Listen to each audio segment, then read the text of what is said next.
We might be standing on the verge of something great. High risk, high reward. I'm fucking good at it.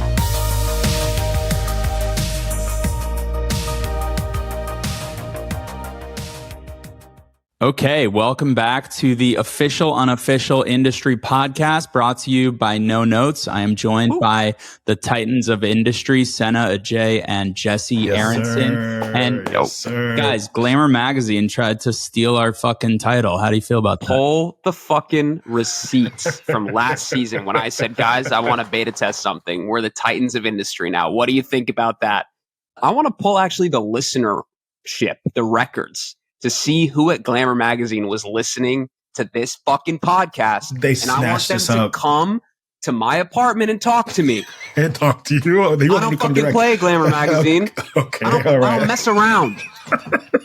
That's IP, bitch. I think we're okay with just an apology, maybe an acknowledgement by Glamour. That was intense, dude. No wonder you're an actor. Hey, it just means that we had a good instinct with our name. Yeah, exactly. But yeah, we will be sending a cease and desist to Glamour Magazine. Guys, how you doing? We are back talking about industry. Last week we were discussing a very Henry Muck Christmas that was extremely dark and devastating and sad. Maybe a little less dark this week, a return to the usual show, but so much going on in this episode. Habseligkeiten. Ooh, did you practice that a couple times? Habseligkeiten. Yeah, that was good. He's living with a personal tutor. Natürlich. He has a leg up. Jesse also, let's just say, did semester abroad in Berlin. So yeah, I was going to say, as a former study abroad in Berlin student, I obviously immediately knew the meaning of this word. It was just natural. It just clicked in my mind. Guys, I got to start on a serious note, though. Please do. I believe you both have something that belongs to my husband. and therefore to me as well. Okay. You give that back over the course of this episode, okay?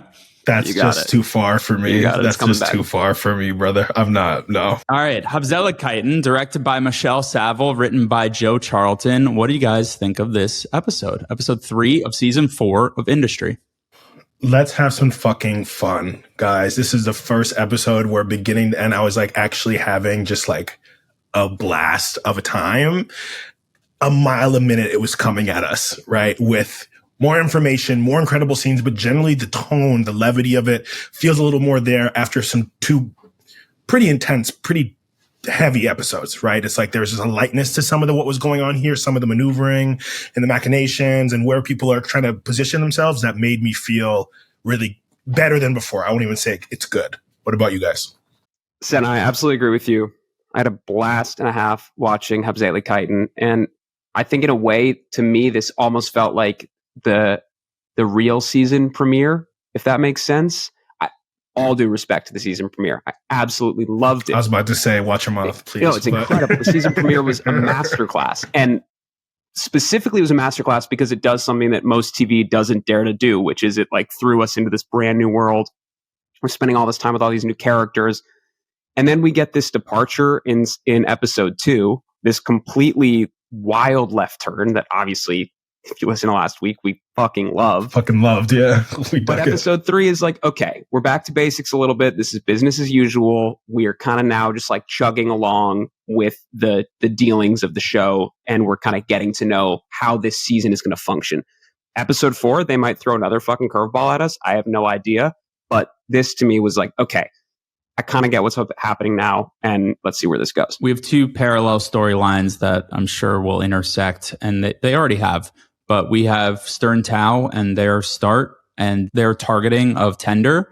And then we have Tender and them trying to secure approval from a bank that they're trying to buy, both on a political level and from the bank itself. So that's basically the episode, but a lot happens in it, as it does in any industry episode. So let's start off talking about SternTao. I kind of felt in episode 1 that though I was excited that Harper and Eric were teaming up, something just felt a little desperate to it. And I'm curious if that is bearing fruit now as we see it set up here in episode 3. it made me nervous. It made everyone with a brain nervous. If you watched the fucking show, it made you nervous while it also made you excited. But there is a desperation to it. You know, like harpsichord, like Harper's character, what she does is when you count her out, when she's down and out and she's in a position of like back against the wall, she's like a cornered animal. That's when she makes a big, bold swipe in the direction. Like she grabs a life raft. And this was that very clear. It's clearly why she suggested it. Was it the best, smartest move for her career? Maybe she should have just chilled out for a second and thought a little more about the next move. Maybe. But she didn't. She grabbed the closest life raft she could think of. That's what she does. That's what she does. And she might pull someone under the water with her. So the episode opens on Harper in conversations with Jim Dyker from the Finn Digest. And it's not exactly street legal. Like it's not, but like it smells bad. It's typical industry gray area. Talk about desperate. What's this guy's deal, right? Yeah. Like, yeah, it's strange what they're willing to do for this takedown story. It just doesn't make sense to me. So did you guys get the sense that months have passed since we'll get to Tender? Henry is now the CEO there. Harper has set up SternTao with Eric. Like a little bit of a time jump, but it didn't really bother me. I was kind of with it. No. It's I'd say a month, really. That's like where I'm feeling like it. Yeah, like maybe tops. Like I don't think it's going beyond that. So Harper and Eric have a meeting with potential investors into their fund. And Eric says of Harper, that is a bone deep moneymaker. Dude, that I wrote that down. That just fucking the fire. The line reading and he's just, I'm sorry, man. Ken Leung is industry for me. Like anytime he is on screen, I'm just like, that's my fucking guy right there. Like, I just want to fucking grab him and be like, do you know how important you are to me? Do you know what you've done to my life, dude? As an actor? He makes you want to run through a brick wall. He does, every single dude. season. He says something that makes you want to like kill something with your bare hands. It's like nuts. Yeah. No different here. But as far as the actual meeting with the investors, doesn't go too well. It doesn't go well. It's calling us back to previous seasons. Like they will be in these high pressure situations and they'll be floundering. And as they're flying by the seat of their pants, they will just like, especially Harper, will just promise some shit. She'll just say some shit. She'll just overpromise something. And then everything else that happens after is her killing herself to make it the truth, which I liked. It's like the ethos of the show this season of like, the story begins when you start telling it. That was them starting to tell the story. And we have to see how they're going to make it true, which is really interesting to me. It is true that her passion is finding dead men walking. I think that she's borne that out over the course of this show. I think that maybe she's operating from a hunch and a tip regarding Tender and not actual smoking gun facts, which we'll get into. So meeting doesn't go great. Eric teaches Harper a bit of a history lesson, which I love this scene. Talk about Ken Leung, like what a great monologue. And Sena, off your point about storytelling, he says, how good of a storyteller are you? Can you prove your hypothesis? And he discusses an instance with Bill Ackman versus Carl Icahn over Herbalife, which was a pyramid scheme, smelled like a pyramid scheme. It 100% was. And Bill Ackman and Carl Icahn, two incredible investors in their own right, like Ackman couldn't take Herbalife down. Did you guys look into this more or read about it? Do you have any like basis of? I've known everything about Herbalife because I know people that have been ensnared by its clutches. I was seeing it everywhere for a while. It was a pyramid scheme. So, okay, I don't know if I'm qualified to speak on this clearly. I don't want to say anything that'll be totally damning. It's a nutrition company and it's like health, nutrition, and weight management. But the way that it worked, from my knowledge, is that you would create these teams, right? So it would start with like the principal team member and then they would recruit people underneath them. It's a multi-level marketing scheme. Of course, yeah. But the idea is at Herbalife that you're selling this like nutrition package, but what you really are doing is selling the ability to participate to people beneath you. And it would spread further and further and further. And the guy that was at the top, they would have like Herbalife like cars and Herbalife like all of these perks that they would go and show that the company would eventually give to you when you had enough people, and you would use that as a recruiting tool to spread further. And next thing you know, Herbalife is too big to fail. It's everywhere. They have people that are pushing this everywhere. Where do I sign up? You have a terrible or even non-existent product is what you're kind of saying. Yeah, the product was an excuse to have people pay that recruitment fee. And that's how they were building and building. And Bill Ackman smelled bullshit, tried to short it, And that was unsuccessful because he couldn't. It wouldn't stop growing. Yeah, it just kept working. Their marketing team was stronger. So I love a little history lesson with Eric. Yeah. I'll take one of those an episode, you know? Yeah, it's interesting. All right, let's head over to Tender, where the targets of the shorting or potential shorting. And let's talk about Henry Muck, because a big step has been taken here. I think he's got his swagger back. Oh, yeah. Yeah. Henry Muck is in charge. For the moment, he's in charge. And he is looking fine in this like maroon long sleeve polo, light wash jeans. Maroon on salmon? Maroon on salmon? Oh, you're right. He's wearing something underneath. It's maroon and a salmon t-shirt.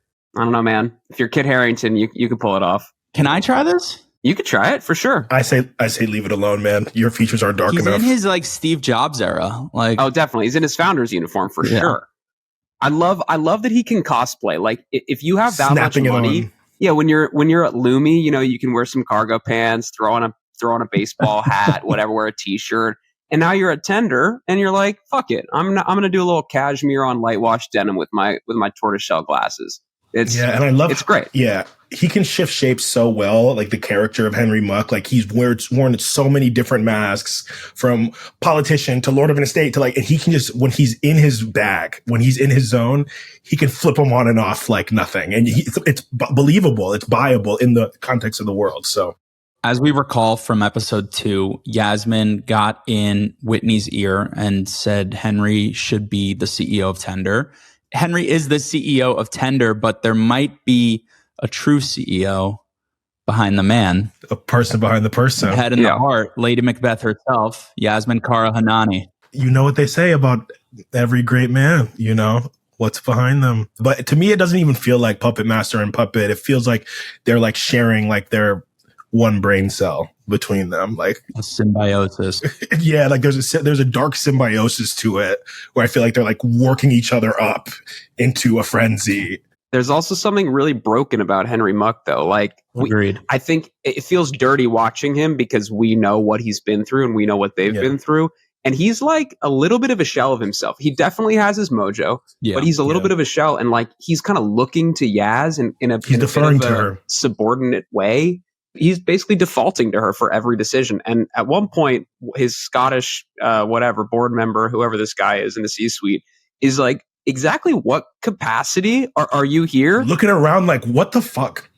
And she's like, well, I'm a paid consultant. And, it's a little bit of he calls her out for the unconventional thing that they have going here. But he's a good salesman when his head is on straight.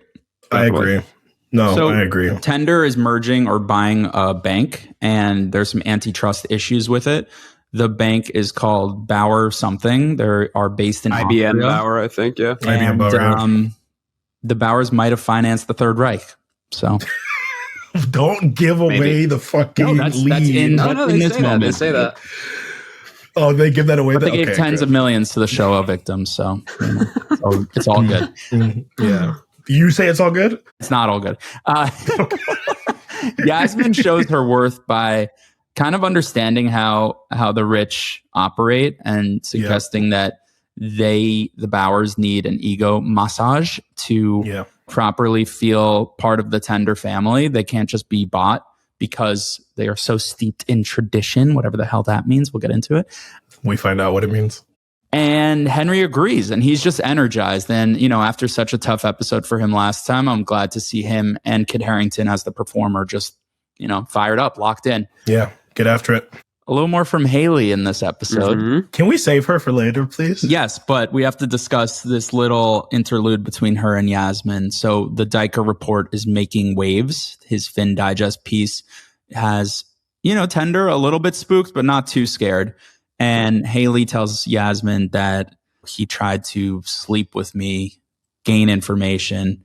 And Yasmin is a little overly interested, not in a professional way. No, it's fucked up. It's this scene is really dark. A charged look between them. Mm-hmm. All right, should we head over to Austria? Yeah, I guess so. For this ego massage. We meet Moritz and Joanna, and I'd love Johanna, lo siento. Yo. And Schuldigung.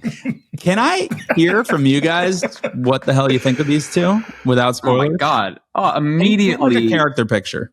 I love them. They are just Aryan nation. They ghostly are just white, truly, blonde, Hitler's backed. Yes, literally, it's like exactly what you expect these people to look like.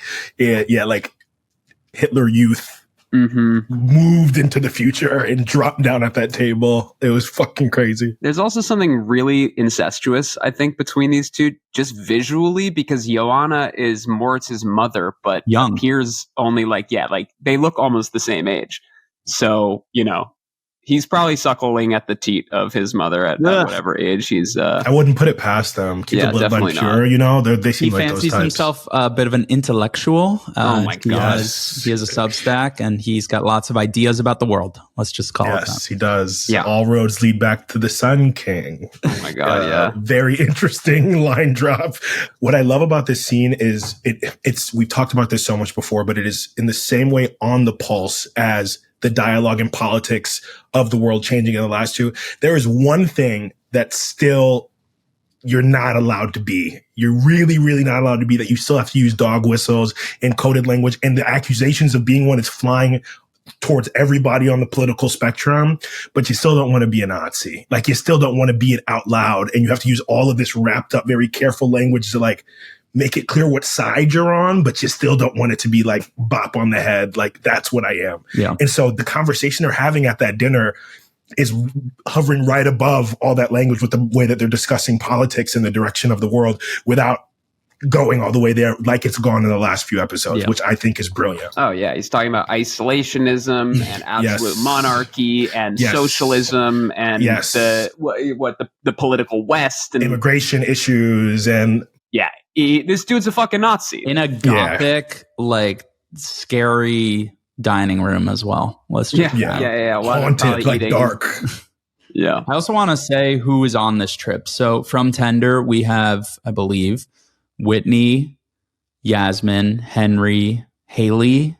Who matters from Tender attending, right? And I know the Austrian board member is there as well. At this dinner table, it's a second straight episode with lots of sausages on a table. Did you guys notice that?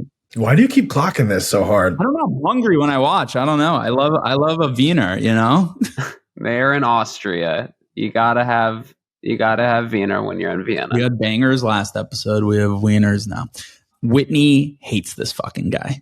Yeah, he's getting pissed. He's like, get me the fuck out of this place. He hates the idea of starting at Tender because he's just not a massager, He calls it like it is. And I actually appreciated this about him from this episode because he doesn't play these games. And maybe that's why he needed Jonah, who's happier, jollier, whatever. Totally. And why he definitely needs Henry. But I kind of like felt for Max Minghella and just like his disgust with this dude. He's the only one like who's reacting like they should properly react. Yeah, like fuck these people. These people are monsters. Everyone else is like, oh, we gotta close. And Moritz hates him too and calls him Halber Stram, really puts an emphasis on it. Halber Stram is a traditionally Jewish name. Yeah, I was gonna say. Whitney's in the tribe. I mean, I like him a lot more now, but absolutely.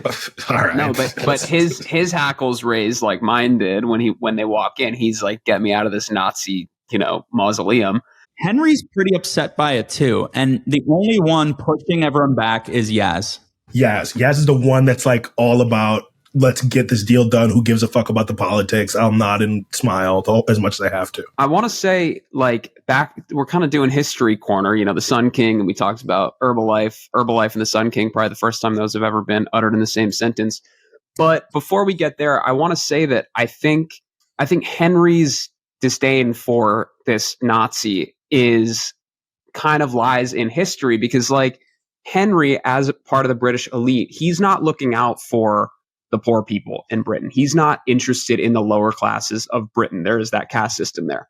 But in World War II, the Brits and the Nazis fucking hated each other. The Brits were like some of the best Nazi killers and hunters in the world. Yeah, they were. And they had some of the most outright ire for the Nazis. And so I do feel like maybe there's something in Henry Muck's British pride that is fueling Apart from the fact that he just disagrees with this guy. Maybe Henry seeing a reverse photo negative of himself, but on the other side. That's actually a really good point. That's a great point. Also aristocracy, also sad, also fatherless, like there's a few. Yeah, there's this idea of like inherent like rivalry here. Like they're both kind of like fail sons that are nestled into their respective empires, and now they're trying to go at it from different sides, trying to get this deal done.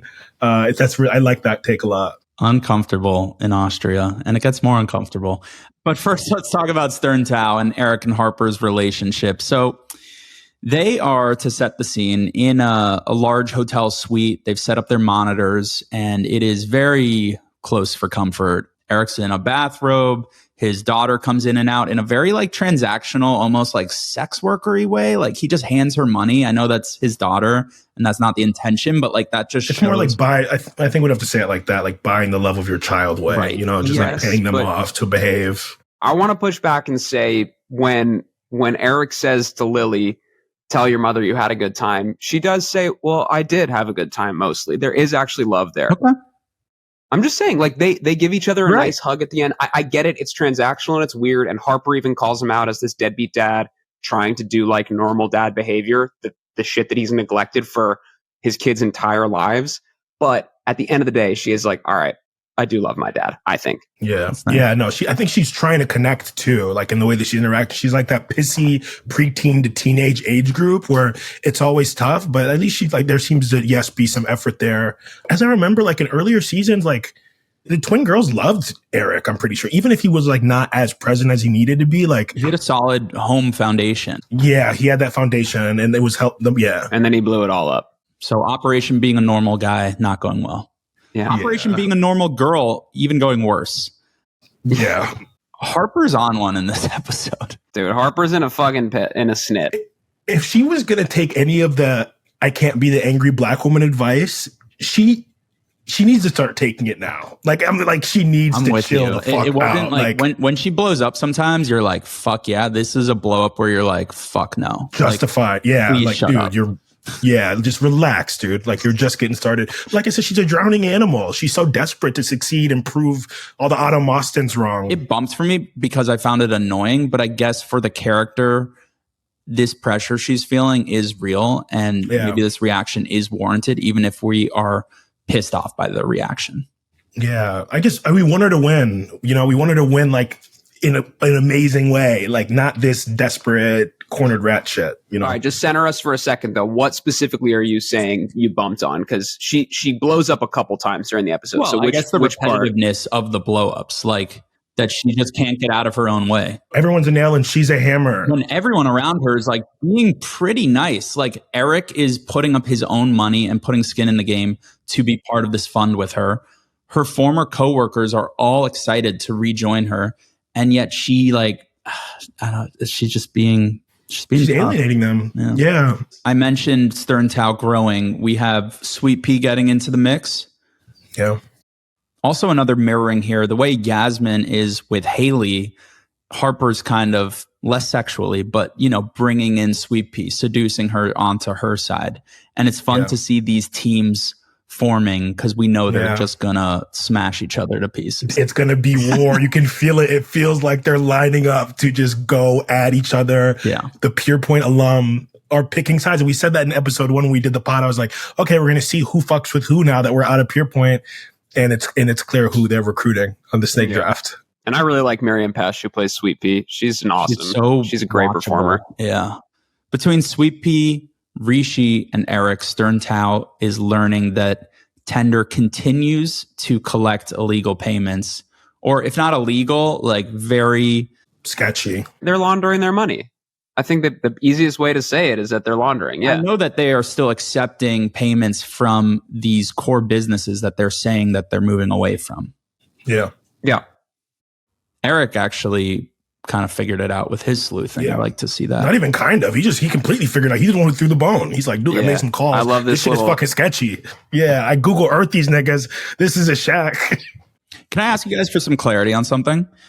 So Sweet Pea's reaction to seeing Rishi, I know that they have sexual history, and I think she's implicating him for his wife's murder. Yeah. Is there more to her blow up about him than that? I just think he's fallen out of grace so much in the world, as we learned in episode 1. And he kind of, as you just said, he objectified her, and there was all of the stuff with the OnlyFans.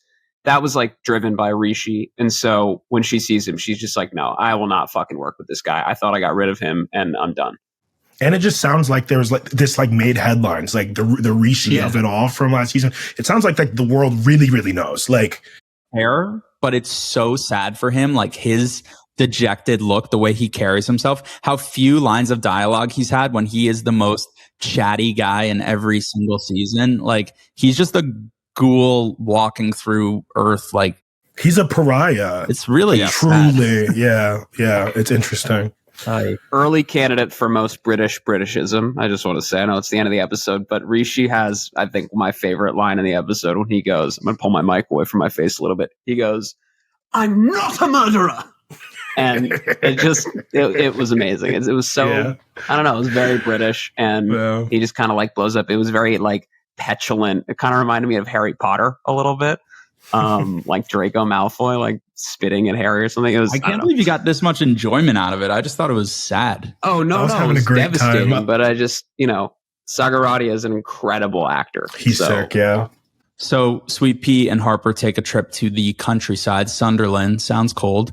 And they find a guy basically cooking the books for tender. So smoking gun. Yeah. Acquired. Literally one dude in a quiet room that he works out of in his mom's house. Smoking gun acquired, but what does Eric say about the smoking gun afterwards? Does anyone remember? I mean, we said it before, but it's like, sure, you can have the smoking gun, but like, how well can you tell the story? Can you crow the loudest? Yeah. Can you be louder than everyone else? And that's what it's gonna. Yeah, that's what it's gonna be. I'm surprised that Whitney couldn't find a better guy than this guy that like lives in his mom's crib, or if he wanted it discreet for that reason, like he wanted someone so off the radar. It just seems like an interesting choice. But no, I think that's exact. I think you're spot on, son. I think he is a guy in his mom's basement or whatever, mom's back attic, and he's cooking the books. He's clearly doing it for a bunch of companies.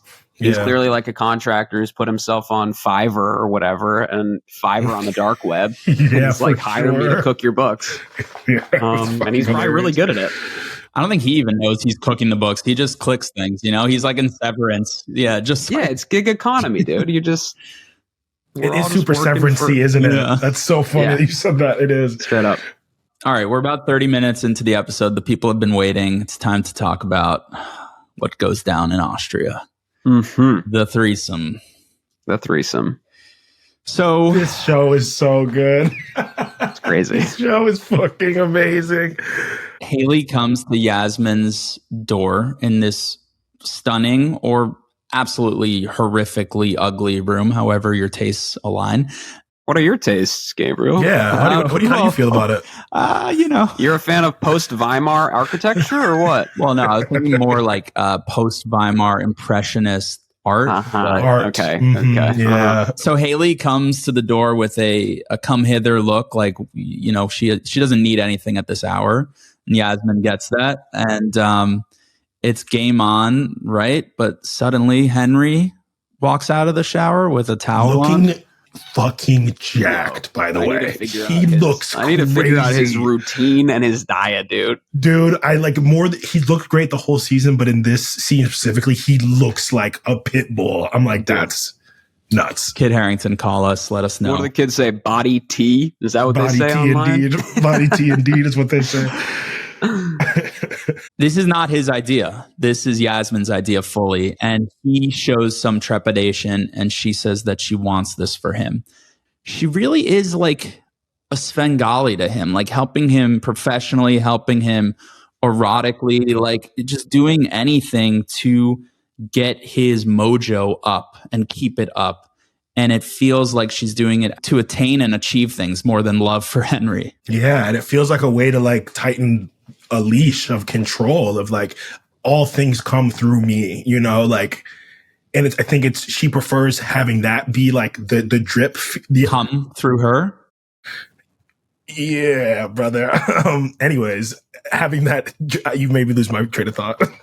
You're terrible. I've talked a lot. Can someone set the scene? You're better with the graphic stuff. You always throw this shit to me and throw me under the bus. Whoever said the bubblegum pink pussy can take this one.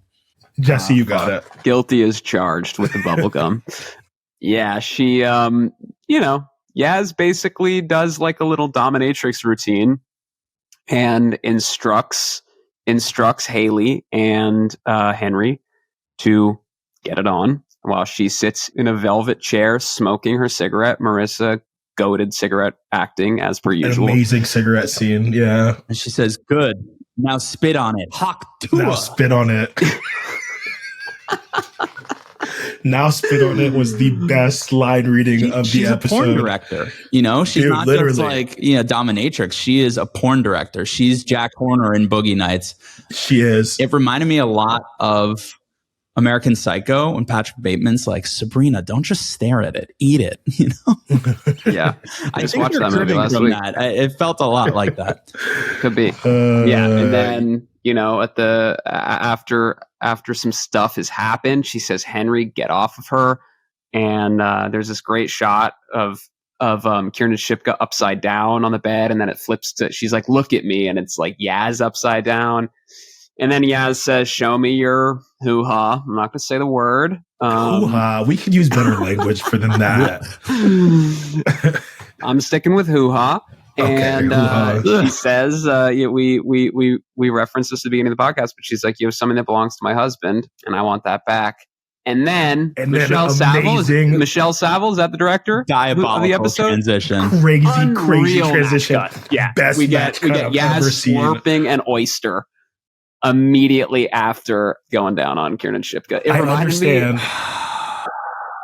The best comp I could think of was, there's that great Game of Thrones comp where it went from like Reek getting castrated to someone biting a sausage. Yeah. It totally reminded me of that. And yeah, it was an electric scene. Let's bring down the temperature. How was the blocking in this scene, Jesse, theater guy? It was good though. Like, it was. Seriously, the technical parts of the scene were very effective. They're firing on all cylinders this season. I was definitely feeling sweat beneath my collar. I was like, wow, that was a lot. Yeah. So yeah, diabolical transition. Yaz closes the deal the next morning with Joanna. She has this idea of putting Moritz and his fascist views into the Muck family's newspaper, which great idea, right? It's her go-to. It's her go-to ding, like sharing dangled carrot. the page with other fascists, I'm sure. So, all good. And then back into that room as Yasmin packs up, she sees a painting. Oh, we didn't even mention the title of the episode. Can we say it? Because I think we it have relates to this exact moment. It does. Can you give us a little German lesson, Jesse? Yeah, Habseligkeiten means the possessions closest to oneself, or basically like I think I looked it up. Obviously, I didn't know what the fuck it meant. And I think it derives from like poor travelers carrying the most basic possessions with them. So those are the things that are nearest and dearest to your heart, which Joanna tells Yasmin when she brings her to her very favorite room in all of the Nazi castle. So Yasmin sees a painting, and it's a Hitler painting. God damn it! Let's not mince words. Stop. A little drama. Yeah, come on. Go. Yasmin sees a painting, and she narrows her eyes and focuses on it. And I don't know. I texted Jesse like I knew what was coming next, and she looks closer and closer, and her eyes go wide. The painter is A. Hitler, and it's a painting of the castle. And that can't be the same A. Hitler, can it? Come on, there had to have been a ton of them around that time period. Abel Hitler or Abraham Adam Hitler. Yeah, Adam Hitler. Alan Hitler. Who knows? Alex. Who knows, bro? There's so many could be.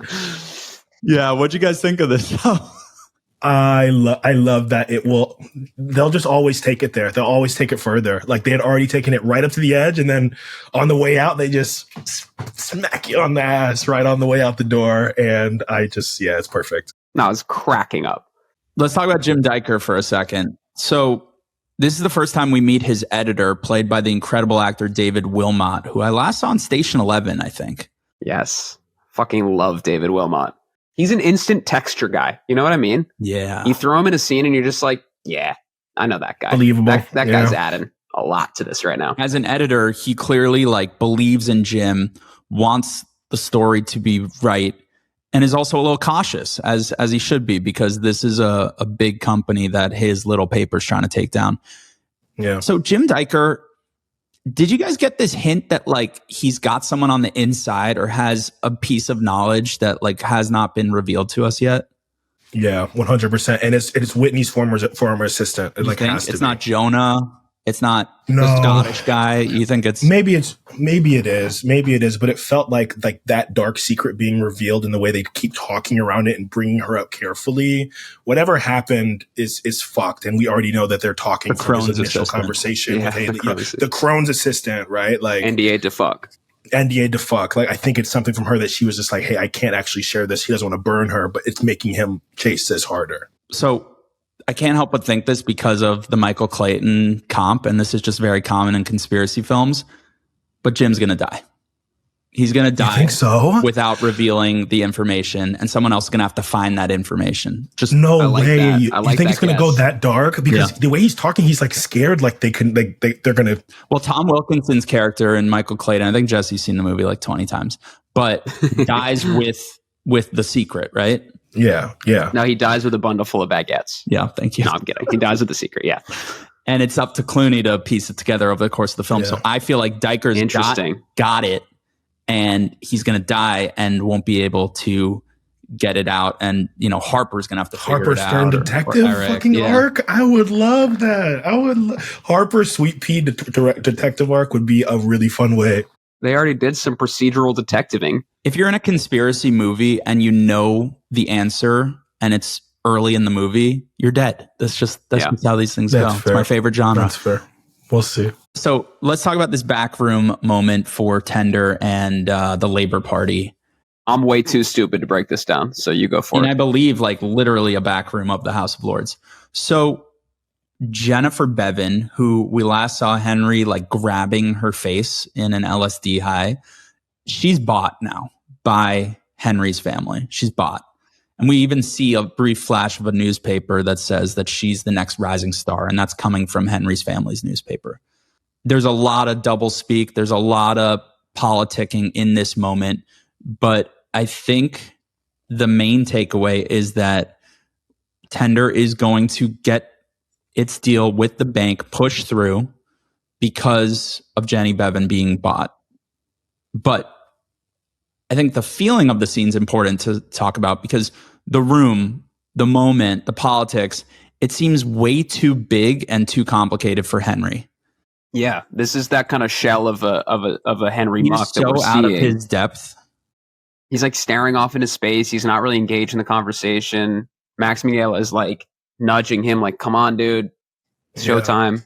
Yeah, I don't know how it's going to turn out. I think that this backdoor deal specifically, like what's trying to happen in terms of Tender in the bank, I don't understand how it fits into the broader conspiracy. Because if they're able to gain that legitimacy, which it sounds like they're close to, and they're able to jump over and become a formalized bank, obviously, is it that the valuation will skyrocket? They'll have this like new lease on life, and then it'll be Harper's job to try to cut the fucking trunk off that tree like right as it sprouts. Is that where it's going? She has a massive short position in the company, and the company's poised to skyrocket very soon. Yeah. Doesn't look good for SternTao. So, like, over the course of this episode, I feel like Henry has just been out of his depth, and it suggests to me that this game is too hard and too cold for him.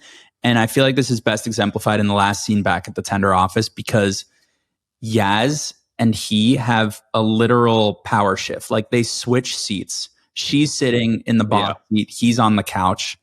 Totally. A complete flip from already just the beginning of the episode. And he says, who the fuck did I marry? And between dealing with a Nazi and having to talk a lot of bullshit about his feelings and mental health and to be in this back room, like, it's just so much for our boy. And I do believe he's being puppeteered. Yeah. But to see his reaction, it humanizes him. And I feel for him. He is a little more sensitive than maybe we give him credit for or that we realize. Yeah, I think he's obviously sensitive. I think we spent an hour seeing how sensitive he can be.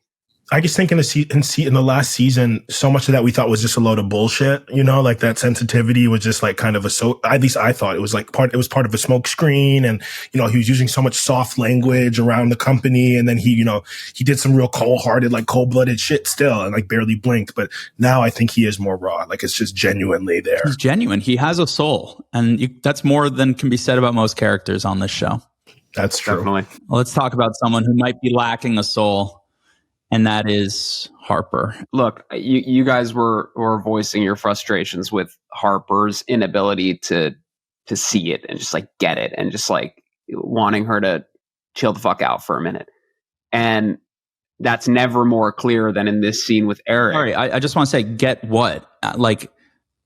Get it? Like, it is life. You know, she's not getting it. No, that's what I'm saying. That's what I'm saying. She's not getting it. Right. In general. Yeah. It's everything. She can't be reached. She can't compute. She can't turn it off. And Eric is like, they have this scene where, you know, he's like, you seem a little triggered, and she's like, don't fucking say that. Like, I was traumatized, all this shit. She opens up to him. And Eric is like, oh my God, a little bit. She opens up to him. I see you're nodding your head like, not really, but she opens up in her cagey way. Yeah. Her claws out, being like, back the fuck up. That kind of is her opening up. She says she has a twin, you know, whatever. And Eric is like, Harper, it's me. Like, we know each other. We can do this together. And she's like, no. Yeah, come on, gang. We got this. I'm not letting you any closer. This is about money, and it's not. Yeah. Yeah, and it's tough. It made me really sad. Totally. In this last scene, he says that he would love them to widen the perimeter of what they consider to be acceptable discourse. Let's talk about our feelings. Let's say who we are. Let's let our lives bleed into the work, because that's just how life works. Yeah. And she just gives him this alien stare. Like, she is alien is a perfect word. By him showing his belly, when like I totally get where Eric's coming from. Yeah, but I don't think it's the Eric Tao that she was hoping that would return. No. You know, it was not the one she was betting on having when she offered him to come back. And I think it makes her more scared, because it's less controllable variables and factors when something brand new is so close. Yeah. And you thought you knew what it was, and now you don't anymore. He's an older man. He went on, he retired. He came back. He has a new girl. Like, he's just different. Yeah. Yeah. So the episode ends with Harper, Eric. Is Sweet Pea there? I know Kwabena is now joining. Sweet Pea's not there. And they are stepping into Deutsche Bank to talk to Kenny. Welcome back, Kenny. So happy to see him back. My boy. Episode ends there. All right, we're going to take a little break. When we come back, we are going to give out our awards for the episode and wrap up and look forward to episode 4. We'll be right back. This world will own you if you don't harden up. Okay, guys. Stock up, stock down. Who wants to start? I'd like to start. So stock is up for professionally inappropriate trysts, sexual trysts on work trips. Stock is way up for that. Mm-hmm. Might get in one in a couple weeks. It sounds like a lot of fun. You guys' turn. I think stock is up for Yaz, obviously. That's what I had. If I'm going to give a serious answer, I'm not inclined to do that, but I will try. Stock's up for Yaz. That was what I had. What would it be your unserious answer? Stock is up for biodynamic sake and mutual fellatio. Nice. I would say. Listen, man, Quabbin is a man of simple pleasures. That was incredible. He wants a little Toro. I forgot about that line. That was beautiful. Stock down. I think we just said who the fuck stock's down for. Harper. Yeah. How about the Labor Party? Yeah, the Labor Party is getting fucked. No, I mean, the stock's up for the Labor Party. How about the true aims of the Labor Party? Exactly. Yeah. For political integrity, the stock's down. Woo, baby. Yeah, she's the rising star, baby. But yeah. Okay. So, Jesse, I cut you off a few times, but I want to know now, needle drop of the episode. Let me give you the options. Mm-hmm. Odumein Österreich, which plays when they enter the Austrian castle. Yeah. Sail Away from Enya, which is the hold line for Tender, Which, as far as hold lines go, it's not as good as Red Ball Market Global from the chair company, but it's close. Basically by Too Shy, which plays during the threesome, and Horst Wessel Lied by Milva when we see the Hitler painting. Yeah, well, for me, the Teishi song, basically, I absolutely love that song. Is that how you say it? Yeah, I think it's Teishi. I thought it was Too Shy. Am I stupid? I don't know. It doesn't matter. Whatever. The Teishi track is my personal choice, but when I Shazammed the song that was playing when she looks at Alex Hitler's painting, I learned that it was the unofficial Nazi anthem, Horst Wessel Lied. Ew. So that is going to go ahead and be my number one needle drop of the episode. Shit. That's a deep cut. I just realized this belatedly. It's not called Sail Away. It's Orinoco Flow, right? Isn't it Sail Away? I think it's Orinoco Flow because it's also in The Girl with the Dragon Tattoo when Stellan Skarsgård tortures the fuck out of people. Oh, true. Yeah. Well, either way, much love to our Irish sister. Okay. I Googled Sail Away. All right, just forget it. Yeah, it's Sail Away. Yeah, I thought it was Sail too. Away. It's Orinoco It's Sail Flow. Away. No, it's not. Is it Orinoco Flow? Oh, shit. Oh, Okay. Sorry. okay. All right. Do we have a pick? Do we want to come up with the collective choice? I think it has to be the last one. All right, Unofficial Let's Nazi just move anthem. on. I think Nazi anthem. it's such Come a on. good. They're needle crazy, drop. man. I said this already, but my favorite aphorism, it's not much of an aphorism, but it's Eric asking Harper, how good of a storyteller are you? And Yeah, in this episode, she doesn't seem like she's a good one. Yeah. she's working on it. She's getting the story. Did you guys have something else? I had a little one from a guy that we just mentioned. And when Eric apologizes to Kenny on the elevator for how he treated him at Pierpoint, Kenny says, in just the most human way, the universe has quiet designs to keep us humble. Well, that's his fucking Alcoholics Anonymous. Dude, it's that AA bullshit, dude. It's that they all fucking talk like that. He's got that Irishman in him too. So No, that shit is so eye roll to me. I'm glad he stuck with. I'm not with all that woo woo shit. Yeah, I don't have much love for Kenny. Sena, do you have a favorite line? it's not an aphorism. Okay, Now spit on it. That's it. good. That's it. It's most American aphorism. Most It's fucking Britishism. It's gotta be, it comes from an Austrian, but it's amazing. And it's saying, for every genuine homosexual, 9 are created by British boarding schools. This show has so many bangers. That's so good. Would the Brits agree with that? Yeah, I think they know. It's true. I don't know. We're not qualified to say. Yeah, we're not. I don't know. That's true. We're Maybe humble podcasters. We got to hit up some of our friends across the pond and see how true that is. Oh my God. but- All right, guys, episode 4, projecting out. What do you guys believe is coming next? The conspiracy is gonna get deeper and deeper. Jim Dyker. I'm really interested. Something I'm putting a pin in. I have no idea if Cal Penn is going to come back as Jonah, but he is such an electric guest star to have. He's such a great actor. I do hope he comes back in some regard as, opposition to Tender. I don't know if it'll happen, but I will be excited if we see him again. I think this next episode is when the early stages of war begins, the initial skirmishes. Right. I think we're going head to head. Right. They're going to start somehow sniffing around. Tender is going to get back to Yaz and now her new power trip. And, it's just her and Harper again. It's just always, bro, they're friends and then they bite each other. I gotta see what's up with Hayley because she comes into the room later in the episode after the threesome back in Cannery Wharf. And they don't have the time for her in that moment. So is that going to lead to a new fucked up love triangle dynamic within the office and without? We'll see. We shall see. All right, guys. Well, that was Industry Season 4, Episode 3. Thank you guys so much for joining and talking it through. Of course. Fun trip to Austria with the fellas. Oh, boy. Yeah. See you guys next time. Boys trip. Bye. Peace. Bye.